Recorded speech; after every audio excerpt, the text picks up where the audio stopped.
Ma grand-mère m'a laissé un carnet caché. J'ai découvert son secret choquant. Ma grand-mère, je l'aimais profondément. Elle vivait dans une petite maison à la campagne, avec son jardin rempli de roses. Chaque été, j'y passais mes vacances. Un jour, alors que je rangeais des affaires dans le grenier, je suis tombé sur un carnet en cuir usé. À l'intérieur, des notes manuscrites.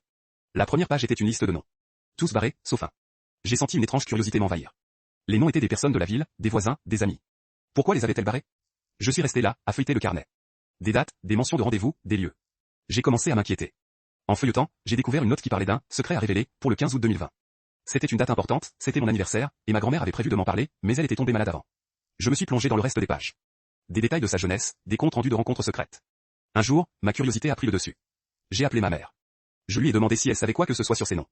Elle a ri, m'a dit de ne pas me préoccuper de vieux souvenirs. Je ne pouvais pas laisser ça de côté. J'ai décidé d'aller rencontrer certaines personnes sur la liste. La première était Madame Martin, notre voisine. Elle m'a ouvert la porte et, en voyant le carnet dans mes mains, son visage s'est décomposé. Vous ne devriez pas être ici, a-t-elle dit, presque en pleurant. Elle m'a tout révélé. Ma grand-mère avait eu une vie que je n'aurais jamais imaginée. Des relations avec des gens de l'autre côté de la loi. Des affaires louches, des secrets bien gardés.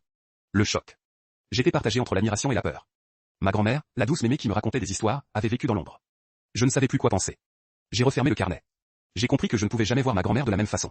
Ce secret l'a accompagnée jusqu'à la fin. Je vis avec ce poids, ce malaise perpétuel. Qui était-elle vraiment? Abonnez-vous pour plus d'histoires.